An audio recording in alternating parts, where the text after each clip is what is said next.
जय माता दी। नमस्कार। हम बात करेंगे एकादशी। एकादशी कब है और इस एकादशी का क्या महत्व है उस बारे में भी बात करेंगे। वैसे साल में 24 एकादशी आती है, हर माह में 2 एकादशी आती है, सभी का अपना अपना महत्व होता है।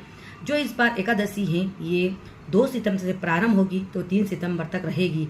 उदय तिथि के अनुसार 3 सितंबर को ही एकादशी का व्रत रखा जाएगा। 2 सितंबर मध्य रात्रि प्रारंभ होगी 2:23 से और दूसरे दिन 3 तारीख तक रहेगी ये रात्रि में 2:51 तक। उदय तिथि के अनुसार 3 तारीख को 3 सितंबर को व्रत रखा जाएगा। एकादशी का 3 सितंबर को व्रत रखा जाएगा। जैसे ब्रह्म मुहूर्त की बात करें तो 4:30 से ये 5:15 तक रहेगा। सूर्य उदय का समय रहेगा 6:01 से और सूर्य अस्त का समय रहेगा 6:35 से। प्रातःकाल जो सुबह की पूजा होगी वो पूजा आप 4:52 से लगाकर 6 बजे तक कर सकते हैं। और संध्या का जो शाम का मुहूर्त होगा वो रहेगा 6:36 से 7:45 तक। ये मुहूर्त रहेगा। ये शुभ मुहूर्त में भी आप पूजा आराधना कर सकते हैं। खास योग रवि योग भी बन रहा है जो कि सुबह 6 बजे से चालू होगा तो ये शाम तक रहेगा 9:38 तक। विजयी मुहूर्त भी रहेगा जो से कि 2:24 से 3:15 तक। और राहु काल का समय रहेगा 12:18 से 1:53 तक। इस बीच में कोई कार्य नहीं करना चाहिए राहु काल में। भद्रा का वास इस बार नहीं रहेगा।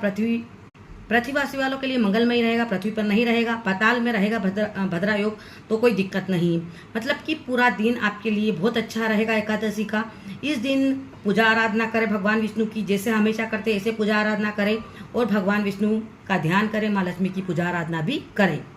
इस एकादशी का महत्व है, इसको जल झुलनी एकादशी भी कहा जाता है, ढोल ग्यारस भी कहा जाता है और परिवर्तन एकादशी भी है। इस दिन खास योग संयोग भी है। आप भगवान विष्णु की पूजा आराधना करें। कहा जाता है कि ढोल ग्यारस जैसे कि भगवान को बिठाकर पालकी में पूरा नगर भ्रमण किया जाता है, इसे ढोल ग्यारस कहा जाता है। इस दिन माँ यशोदा ने भगवान कृष्ण के वस्त्र जलाशय में धोए थे, इसलिए इसे जल झुलनी एकादशी भी कहा जाता है। क्षीर सागर में विराजमान भगवान विष्णु इस दिन करवट भी बदलते हैं, यह भी कहा जाता है।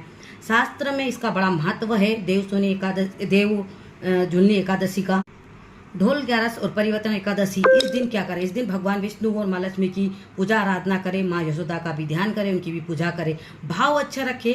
आप व्रत रखें तो बहुत ही अच्छा। अगर आप व्रत नहीं रख रहे हैं तो अच्छे भाव से भगवान के दर्शन करें, मंदिर जाइए और गलत चीज़ों का सेवन ना करें। खास इन नियमों का पालन करें। भाव अच्छा रखें। भगवान से जो मांगेंगे वो मिलेगा। सुख समृद्धि का आशीर्वाद भी प्राप्त होता है।